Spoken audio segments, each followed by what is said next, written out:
जय हिंद दोस्तों, welcome to dream से गाइस। एक बार क्लास टाइम देख लीजिए। डेली शाम को 7 बजे जो है पैरामेडिकल से रिलेटेड ऑनलाइन क्लासेस होती हैं और 8 बजे रात को जो है हम लोग बिहार बीएड से रिलेटेड क्लासेस यहाँ पर करते हैं। और इन सारे क्लासेस के अंदर में जीके, इंग्लिश, हिंदी जो सारी चीज़ें हम लोग डिस्कस करते हैं वो हर एक एग्जामिनेशन के लिए काफ़ी इंपॉर्टेंट होता है। ठीक है, संडे को मैं लाइव आता हूँ, आप अपने सवाल वहाँ से मुझसे पूछ सकते हो। सारे बच्चे पूछते हैं सर आपका चैनल टेलीग्राम पर नहीं मिल रहा है, तो जैसे ही आप टेलीग्राम पर जाएंगे वहाँ आपको लिखना है ड्रीम से गाइस। जैसे ही आप ड्रीम सेवक आईएएस लिख करके सर्च करोगे आपको इस तरह के ग्रुप मिलेंगे। एक हमारा 67वीं बीपीएससी वाला ग्रुप है ना। इसके अलावा जो है यहाँ पर बीएड प्रिपरेशन का ग्रुप है। इसके अलावा यहाँ पर एक करंट अफेयर्स डिस्कशन का ग्रुप है और यहाँ पर है पैरामेडिकल का ग्रुप। तो आपको ये पैरामेडिकल वाला ग्रुप और ये ड्रीम सेवक आईएएस चैनल जो ऑफिशियल चैनल है हमारा टेलीग्राम पर, इसको आपको ज्वाइन। चलिए डिस्कशन की शुरुआत करते हैं। आज के क्लास में बेसिकली हम लोग बिहार पैरामेडिकल में पूछे गए 2019 के जीके क्वेश्चन को, जो 20 इंपॉर्टेंट जीके क्वेश्चन 19 में पूछे गए हैं, उनको डिस्कस करते हैं और बड़ी गहराई के साथ यहाँ पर डिस्कस करेंगे। तो अंत तक बने रहें क्लास के अंदर में। अगले 20 से 25 मिनट के अंदर में ये क्लासेस चलेगी। 20 से 25 मिनट में सारे कंसेप्ट क्लियर हो जाएंगे आपके।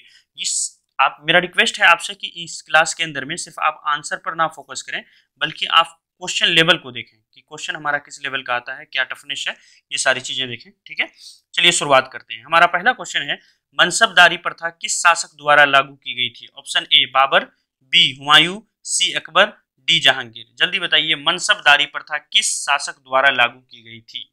ओके, चलिए यहाँ पर नेक्स्ट जो करेक्ट आंसर होगा वो होगा क्या? अकबर। अकबर के द्वारा मनसबदारी प्रथा जो है लागू किया गया था। देखिए, मुगल शासक अकबर ने ही क्या किया था? मनसबदारी प्रथा को लागू किया था, है ना। मनसबदारी जो प्रथा है ये मनसब शब्द से बना है और मनसब का मतलब होता है रैंक, है ना। और मनसबदारी जो प्रथा है ये इसका मतलब होता है रैंक होल्डर, है ना।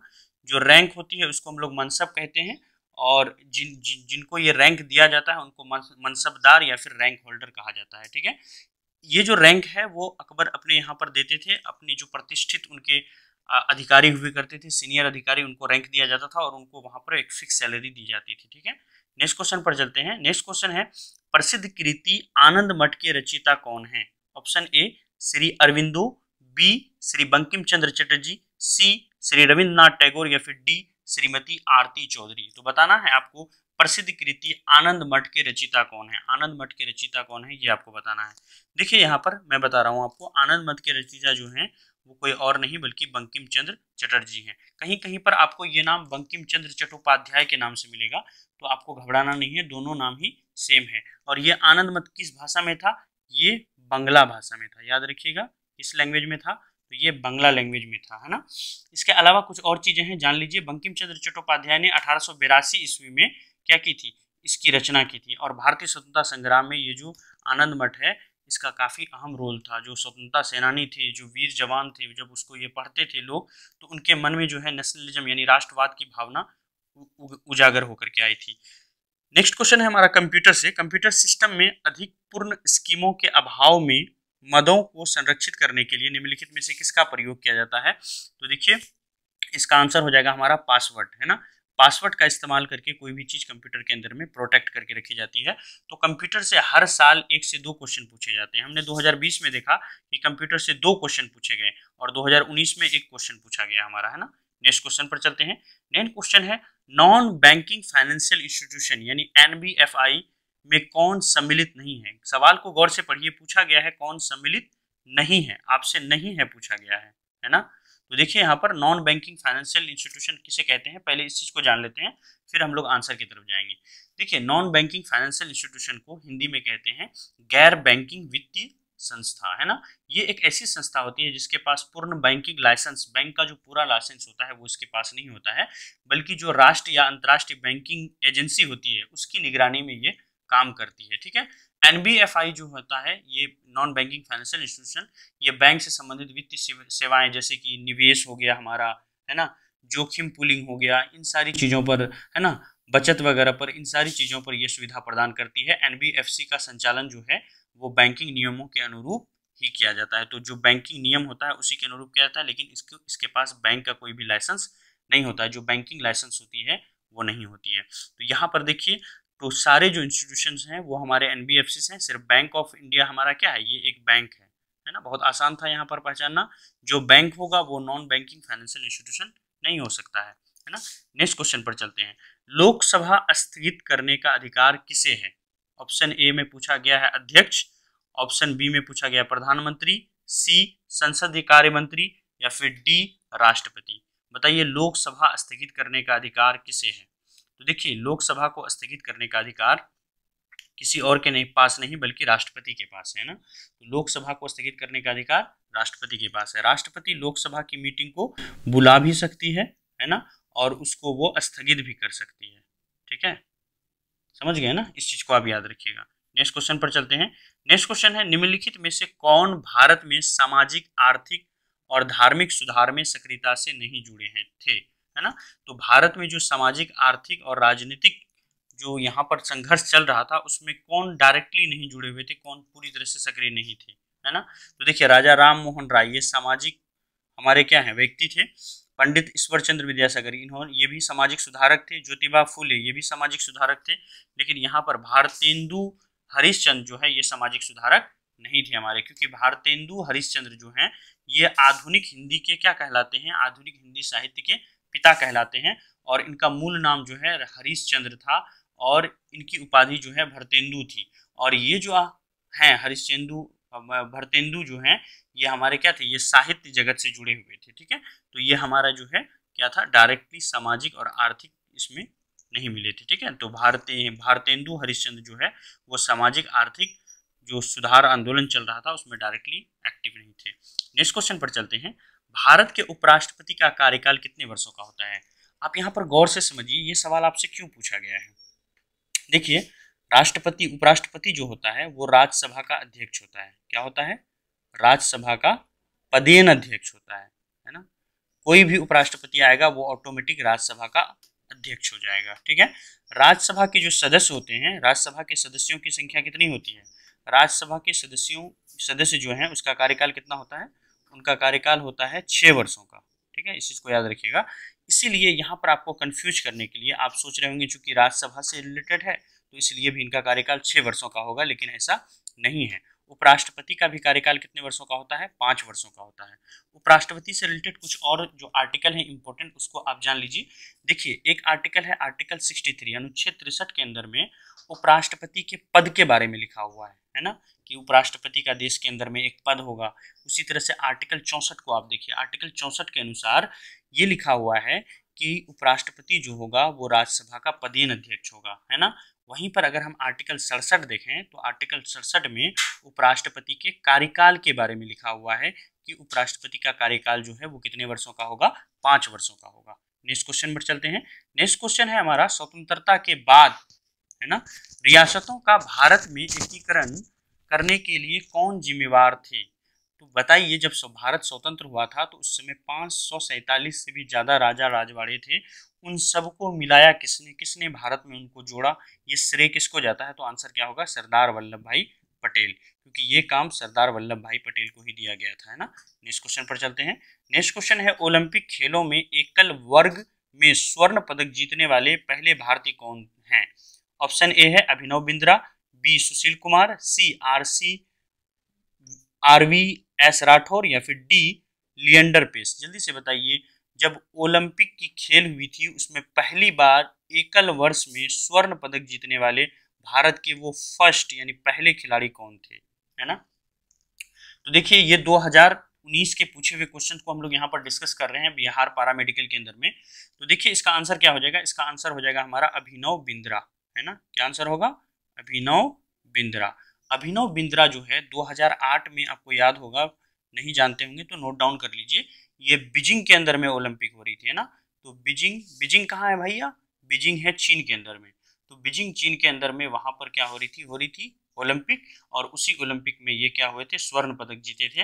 इन्होंने पुरुषों की 10 मीटर एयर राइफल स्पर्धा में स्वर्ण पदक जीतकर इतिहास रचा था। तो 10 मीटर एयर राइफल में इन्होंने जीता था। और ये जो अभिनव बिंद्रा हैं ये क्या है?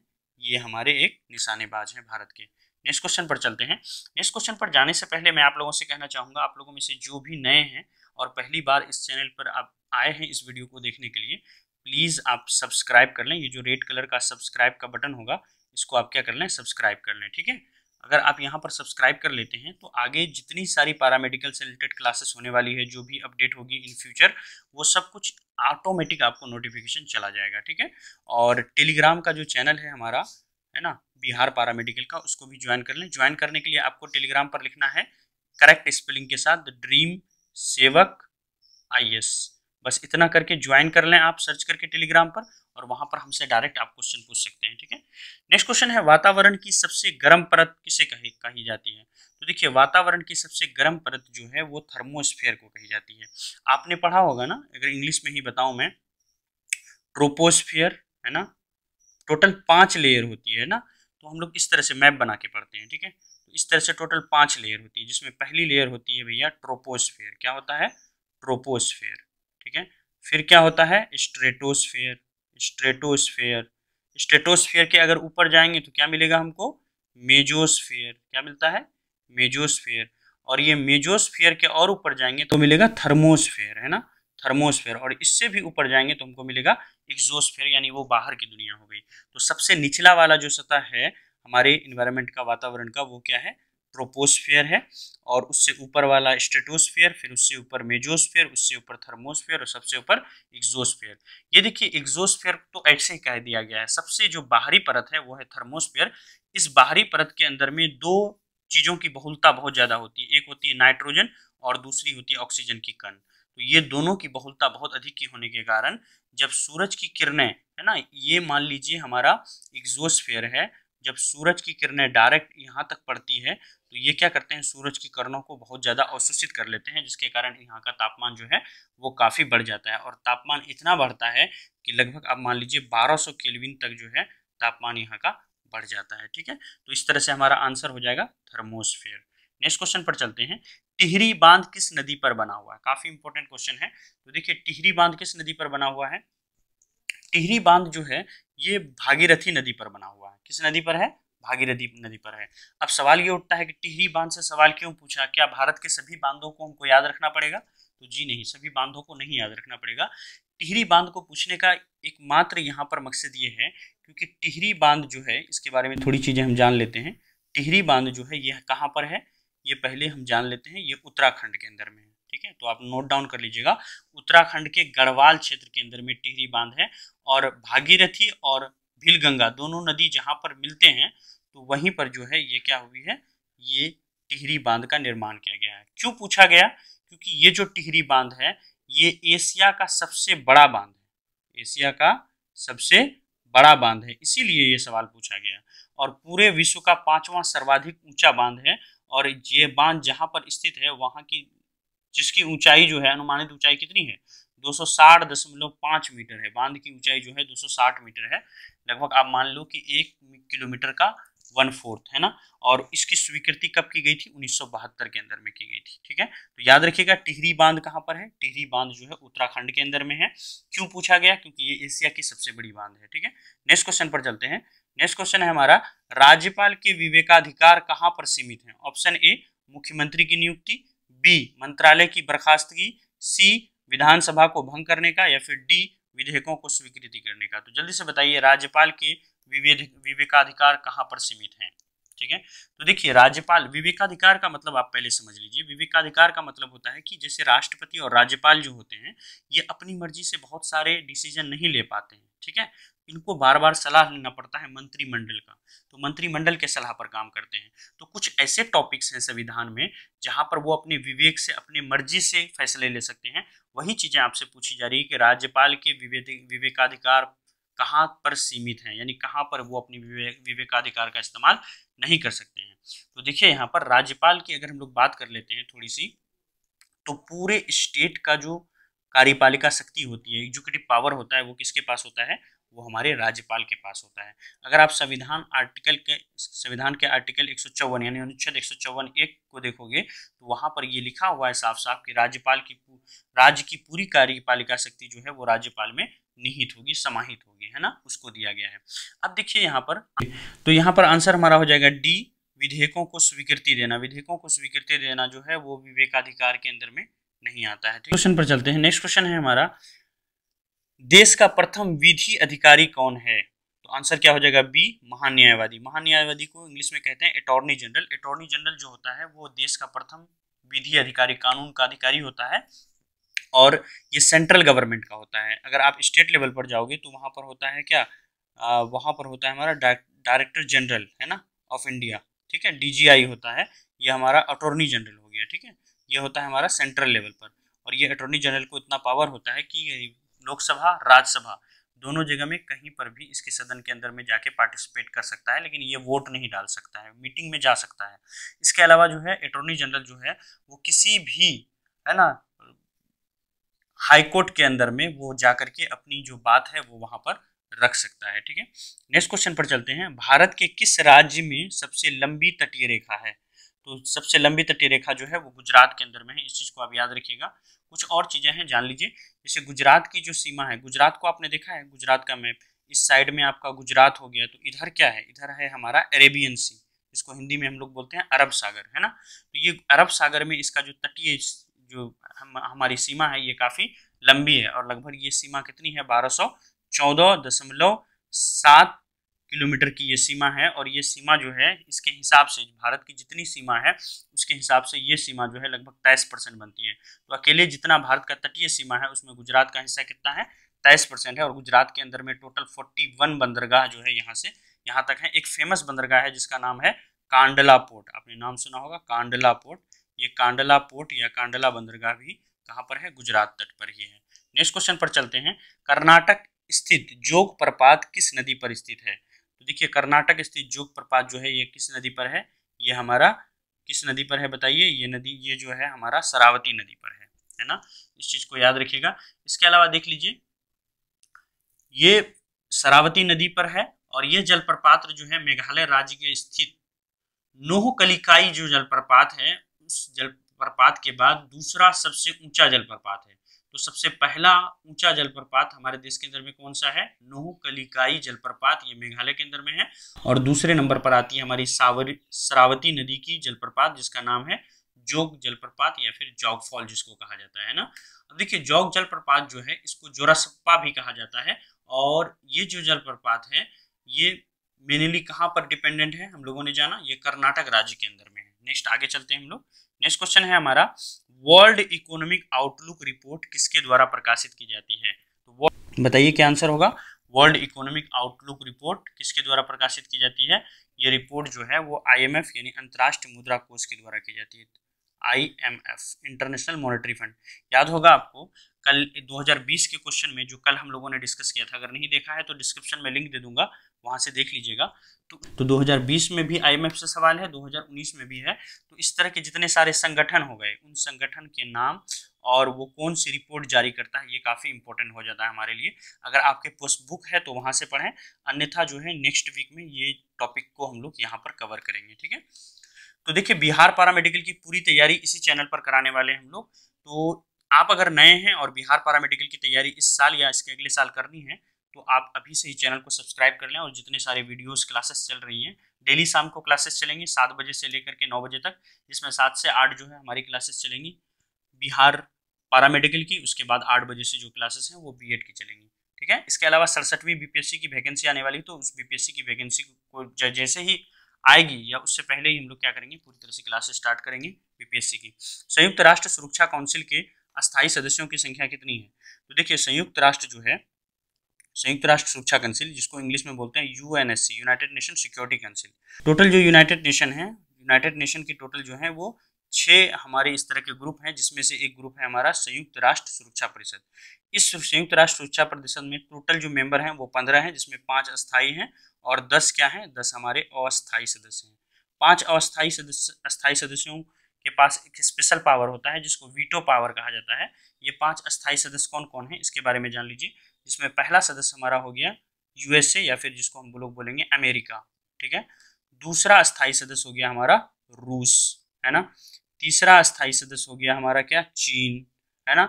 और चौथा अस्थायी सदस्य हो गया हमारा बताइए फ्रांस, है ना। और 5वें नंबर पर हो गया हमारा 5वां अस्थायी सदस्य, ये हो गया आपका इंग्लैंड, है ना, इंग्लैंड। तो ये 5 जो हैं क्या हैं, अस्थायी सदस्य हैं। इसको आप याद रखिएगा कि कितने सारे अस्थायी सदस्य हैं, तो अमेरिका, रूस, चीन, फ्रांस और इंग्लैंड, ये पांचों जो हैं वो संयुक्त राष्ट्र के अस्थायी सदस्य हैं, जबकि 10 जो हैं अस्थायी सदस्य हैं। अभी भारत जो है अस्थायी सदस्य बना हुआ है, ठीक है। और ये अस्थायी सदस्य जो है क्या होते हैं, हर 2 साल पर चेंज होते हैं, ठीक है। नेक्स्ट क्वेश्चन पर चलते हैं। नेक्स्ट क्वेश्चन है, राजा हर्ष ने अपनी राजधानी डैश से डैश स्थानांतरित कर ली। राजा हर्ष के बारे में हम लोग कुछ इंपॉर्टेंट थ्योरीज पहले देख लेते हैं। देखिए, राजा हर्ष को राजा हर्षवर्धन भी कहा जाता है ना, तो राजा हर्षवर्धन ही इसका असली नाम है। राजा हर्षवर्धन जो है भारत के, है ना, ये आखिरी ऐसे महान शासकों में से एक शासक थे, ठीक है।